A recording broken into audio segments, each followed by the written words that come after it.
Welcome to Finessing Hollywood, presented by Comedy Productions. I'm Ben Taylor, this is Isaiah Taylor, where we're going to talk about the ins and outs of the Hollywood film and TV business as we see it, and how we're doing our best to break through and work around and make some money and take care of our families. Yeah. The families that we know of and the families that we don't know of. Yeah. Are you implying that I have a secret family somewhere? I mean, Deidre told me to ask. I want to talk about writing stuff. Yeah. Because so I've been sitting on this idea. Oh, here we go. Yeah.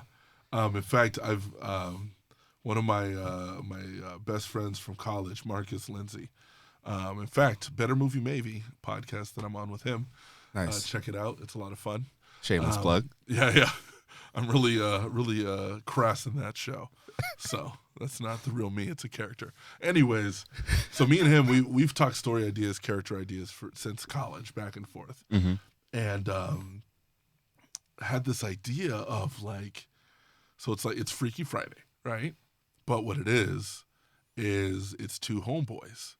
So one of them is the single out in the streets doing his thing, and the other one is the family man. He's got the wife and kids, all that stuff. Didn't Jason Bateman and Ryan Reynolds make that movie?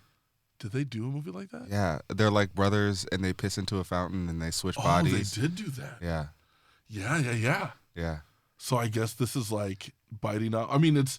But there's a black version to that, I guess. Yeah. Does that completely change the structure of what we talk about, jumping into the black one? But no, well, because thinking about it, at first, we're going back and forth. Yeah. And it immediately gets weird because you can have that whole let's say the married couple, they don't really get it on the same, it's been dry for them, whatever.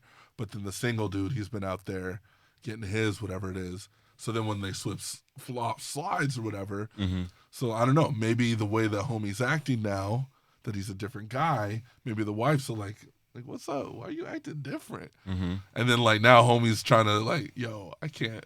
Yeah. I can't sleep. 2011. It's called The Change Up. And it literally is the same thing. Yeah. I never saw the movie. Yeah, it's actually funny. I remember watching it, but it's a lot of the same stuff. So Ryan Reynolds and Jason Bateman. Yeah. Which so I like both of those. Yeah. Things. Great actors. Yeah, Jason yeah. Bateman is the dad. He's got a wife and 3 kids. Yeah. Minivan. And then Ryan Reynolds is just the single guy out every night. Damn. And it's literally, it's us, right? It's the one guy who's just out in the streets. Yeah, and the other guy at home is just I'm sick of the routine, yada, yada. Well, even though I hate spoilers, but how does it end? They end up switching back. But it's all the bits that you're talking about. There's literally a moment in the film when, I guess Ryan Reynolds has always had a crush on his brother's wife. And so it's yes, I finally get to do it.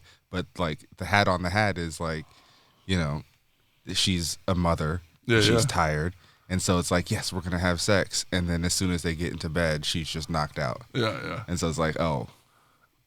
Yeah. See, I think it's already different too, because I can recognize your wife's beautiful. I'm never going to think about trying to. No. Yeah. I felt, you know what I'm saying? Because white guys will be point. Dude, your wife is hot. Yeah. Just fantastic some point. respect. But no, because I asked about the end because I thought about flipping it, where maybe the married guy, he's nah, bro, I don't want to switch back. And then it kind of becomes something where it's I thought about toying with maybe he figured out some way to make it happen. He's the reason why it happened. Yeah. And he just does not want to switch back. Interesting. Because it was always his plan. This is his way to get out. Look at you, always finding a way to turn it dark. And that right there is the difference between the way we write stories. But it's interesting, right? Yeah. Because it's still funny, but then it's just hey, bro. It's dude, you have kids. Yeah. Go come be a back. dad. Yeah. He's nah, man, you can do it now. And he's and he's done. It's terrible. And then all of a sudden you're why are these brothers estranged? Yeah. I don't know. Because I don't know if they switch back in my movie. Yeah. Because I feel it's more tragic if they don't. Yeah. I don't know. Anyways, dang. Jason Bateman and Ryan Reynolds beat me to the punch, huh? Yeah. I literally haven't seen the movie.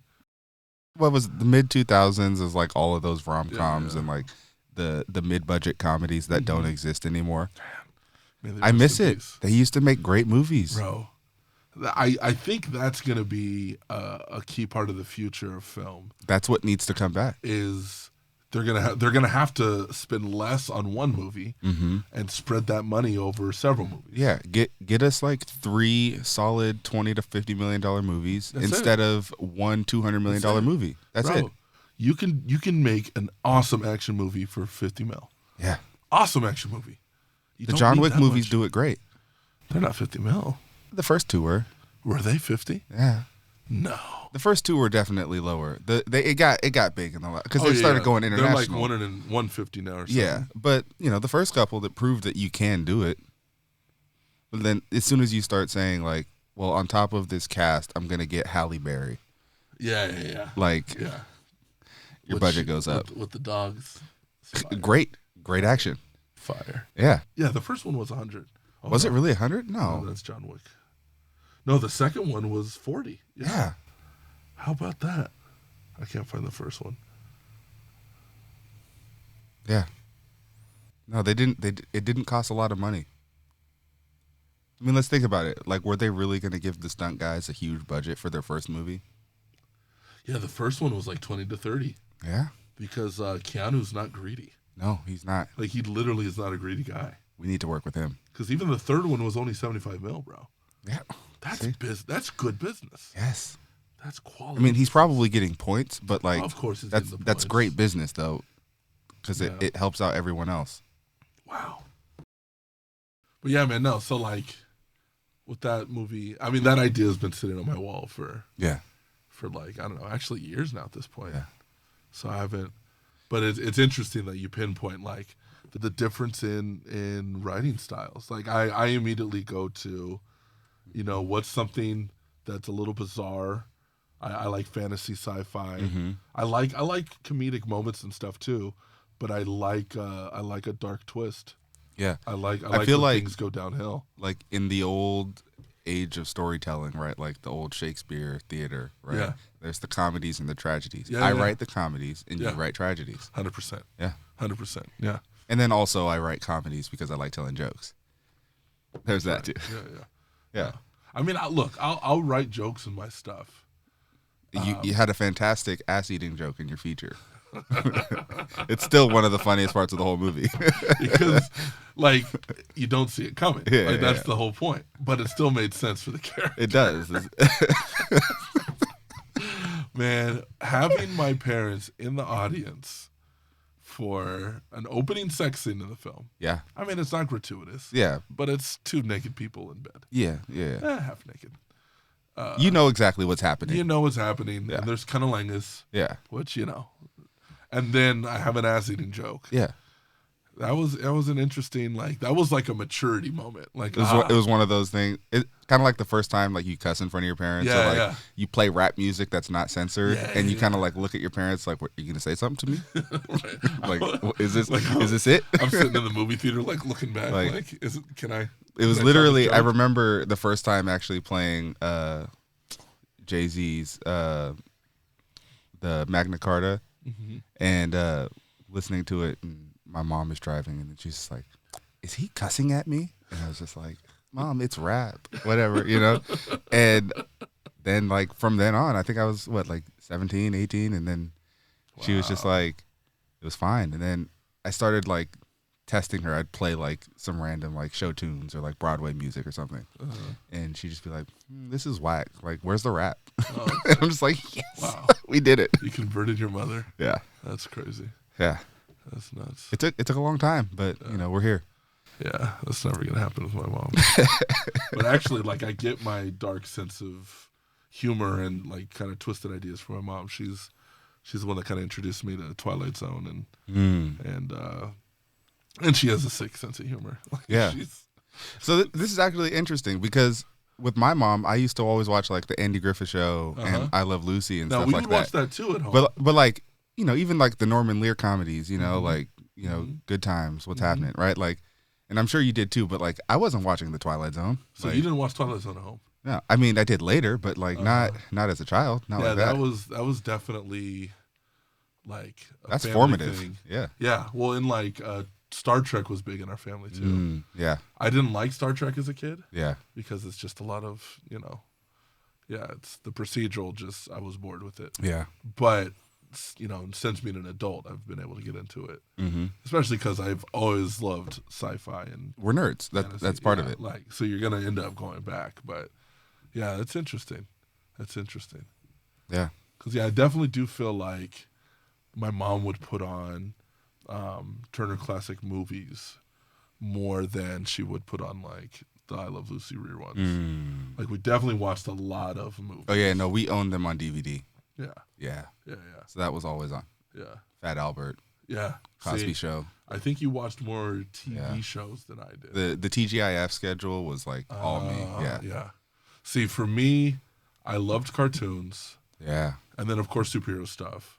Mm-hmm. And then as a family, it was mostly my mom controlling the remote, and it was mostly like old movies, Twilight Zone.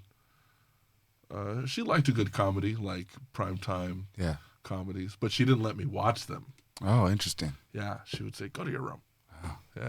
Yeah.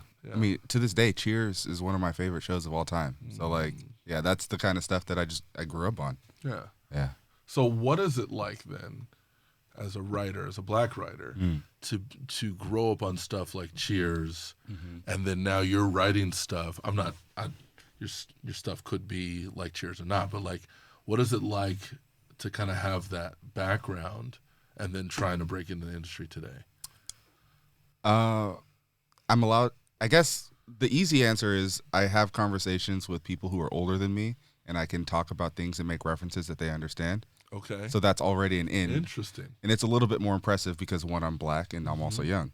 So they're just like, oh, who's this guy that like knows what's going on? You know. Interesting. So that's definitely been like a secret benefit, I think. Yeah. Understanding the dynamics of a will they, won't they, like from the original, you know, or like understanding the reference of, Lucy and the Chocolate Factory, like what that means and like what that moment was for TV, you know? That's interesting.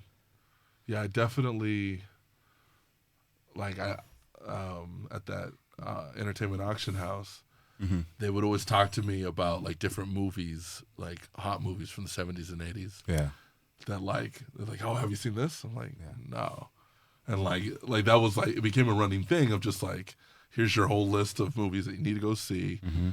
And yeah, it's just stuff that we just didn't watch in the house, whatever. But so I could see like how different it would have been if they start talking about some of their favorite movies. And I'm just like, oh yeah, that's a banger.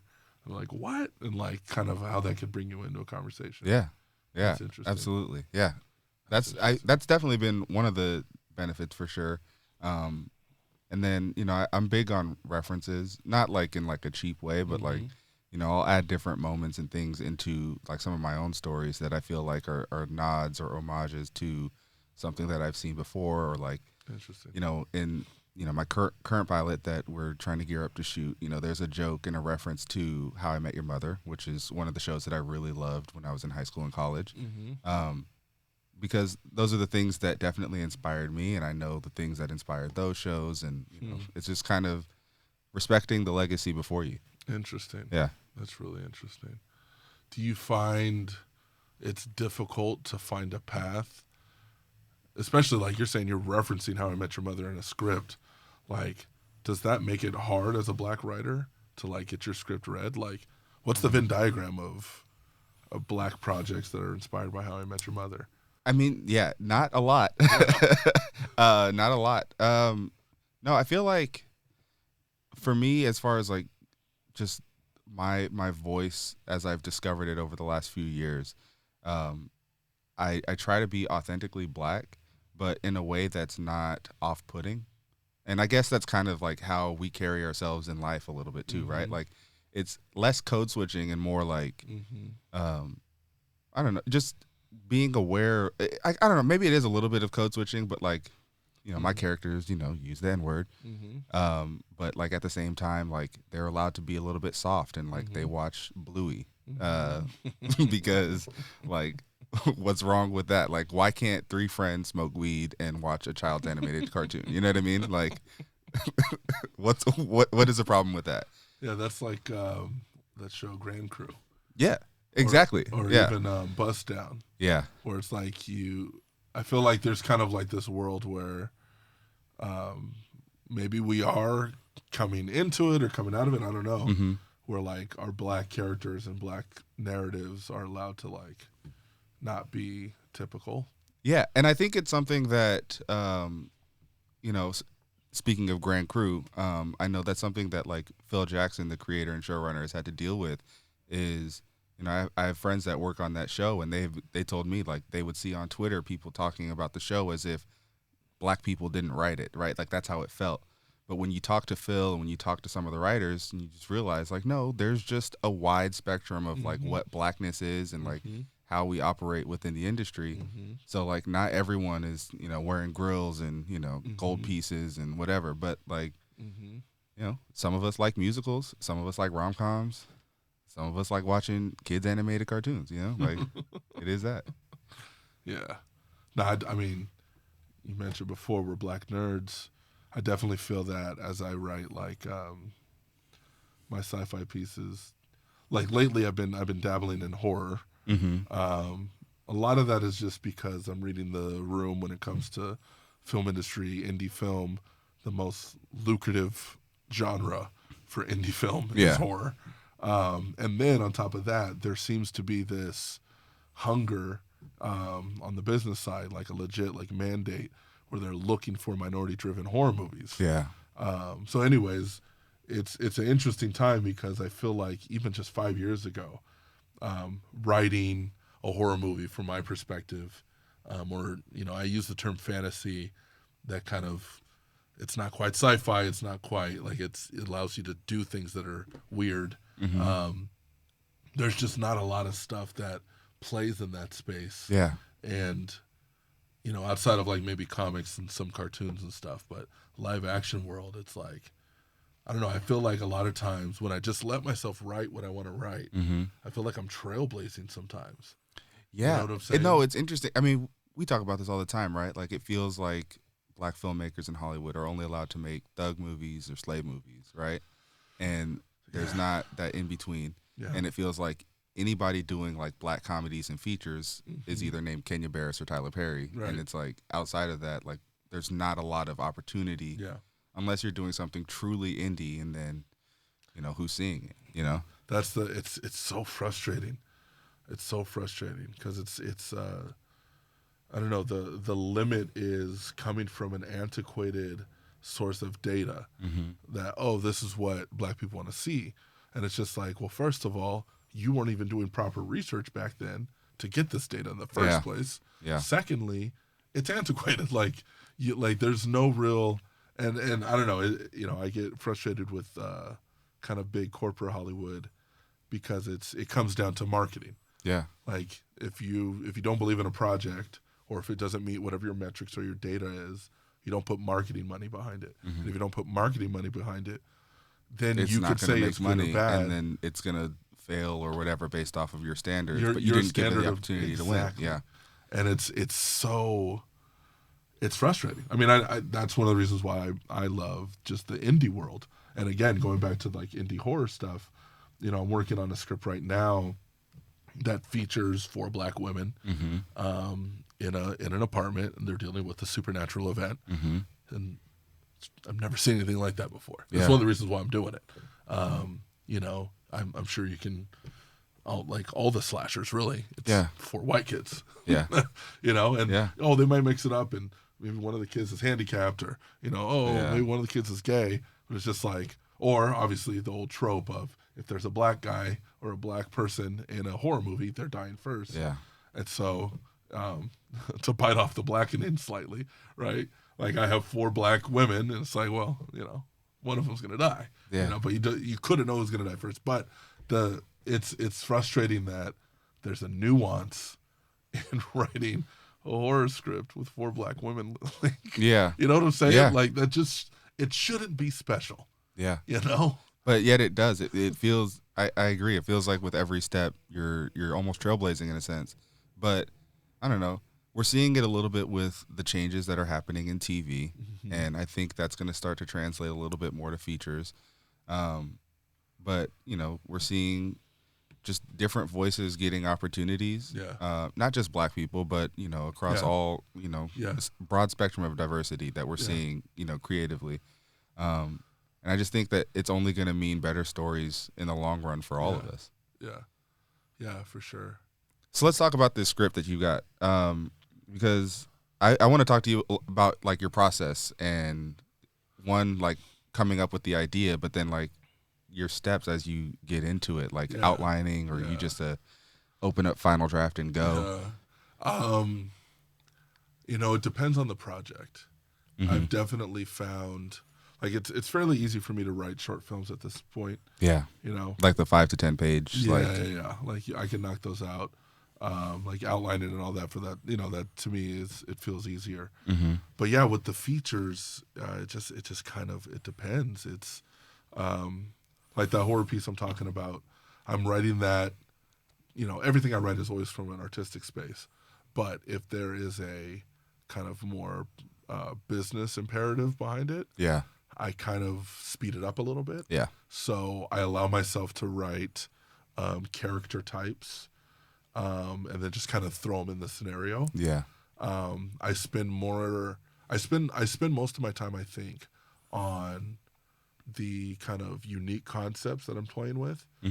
Like for example, the script, the monster in the movie is specifically from African American folklore. There's this concept of it's called the boo hag in South Carolina, or in other areas just known as the hag, and it's basically the African American sleep paralysis folklore, sleep paralysis demon kind of a thing, but it's hag, which is kind of more akin to a witch. And there's a lot of interesting folklore around it, and I kind of had to pick a few elements that I like best and then kind of create my own rules around that.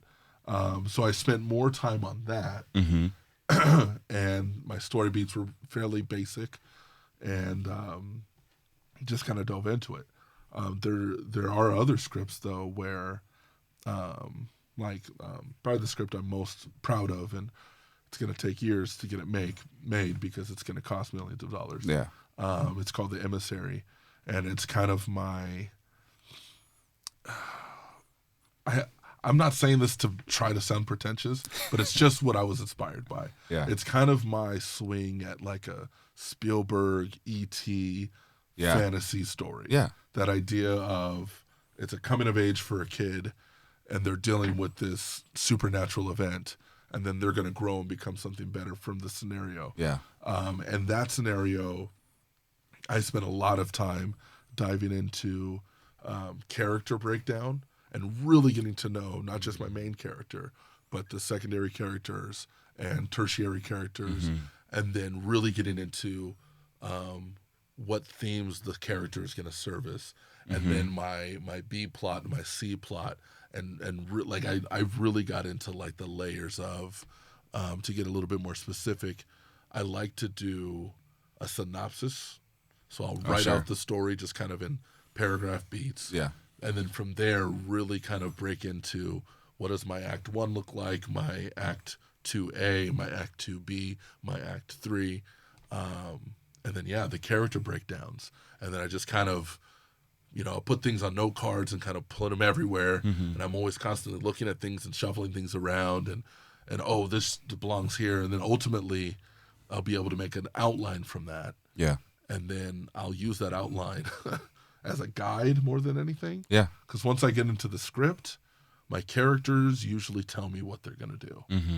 There's an idea of what I thought they would do or would like them to do, but I think that's the fun part of writing for me, is after I've done all that work, I get to know my characters and my outline and stuff, and I finally get to the page, my characters kind of take the lead, and someone might punch someone when I didn't expect them to do that. And like that's almost like when I'm watching the movie for the first time, and then then it's just obviously scripts are rewritten, not written. So then it's draft and draft and draft after that until you feel like you have something airtight. But that's kind of. So to go back to the script I'm working on now, it's just far simpler. I didn't really do the outline thing. Well, I didn't do the synopsis thing. I kind of just did an outline. I knew what my monster was, and then I just dove into the action. Sure. So, but what about you? What's your? Because I feel like we're different in our I mean, a little bit. processes. I mean, for me, a lot of my stories come from dreams. That's one of the first places where I have an idea. It's usually in a dream, or I guess in a daydream. But that means I have to allow myself that opportunity to just kind of rest and stare off into space, or doom scroll on Twitter. But yeah, usually most of my ideas, especially the pilots, have come from dreams, and I usually don't even like think about it or write it down or even like tell anyone about it until I've seen it a couple times in dreams. Actually, yeah, Ghosted. I literally had the same dream for weeks before I finally just decided to start writing it down. No way. Yeah, that's wild. Yeah. Huh. I've never heard of that before. It's amazing and scary because I'm like, what happens when I stop dreaming? But I don't know. Wow. I don't know. It's just one of those things where, especially because I'm writing a lot more pilots than features, and so with my process, it usually starts with like some sort of catalyst or whatever. Like whatever's the thing that's going to launch the story. If it's the death of the fiance, if it's, the gym is getting closed because we're going to lose our business, or, NBA player, tears an ACL, what does he do next? It starts from there, and then I go back, and then I'll start figuring out like, okay, well, which characters would experience the most, like, I guess pain, is how I would see it. Like, what kind of character would be suffering the most if they were the one to experience this catalytic moment? Yeah. And then from there, you start filling it around it. Okay, so like, what do their friends look like? Who's the people that they work with? What are the kinds of people that they might be trying to date? Yeah.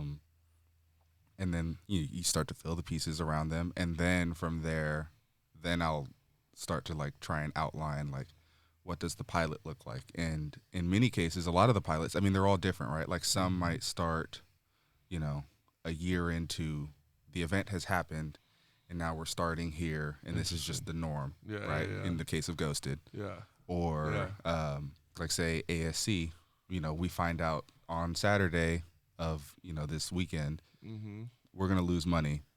We might be shut down. What do we do? Or Mile High Club, we watched this entire, prologue of this guy's life leading up to the incident, and then the rest of the pilot is following, like, what does he do next? Yeah. So, like, I think that format is just kind of determined a little bit by, like, what's the most interesting way to tell that story and to get people involved and invested in those characters. But, yeah, I don't know. From there, it's usually pretty standard. I'm much more strict when it comes to my outline, so I actually spend a lot more time on the outline. Like, I'll outline in Final Draft with scene headings and everything, and I'll, like, write beats in the scenes, and, like, I'll put act breaks as well in everything. And so that way, when I actually open it up and I'm like, I'm going to write the script, whenever I tell you, like, I wrote 30 pages in 2 days, it's because I had outlined 15 pages 3 weeks ago. Oh. Yeah. Interesting. That's smart. Yeah. That's smart. Because, I'm using like 20 different programs, and I do a lot of stuff by hand and stuff. But yeah, if I did more in Final Draft, which for those of you who don't know, Final Draft is the standard. There are definitely some other like free options. Some good ones too. Yeah, I suggest Writer Duet. Yeah. As one of the better free options.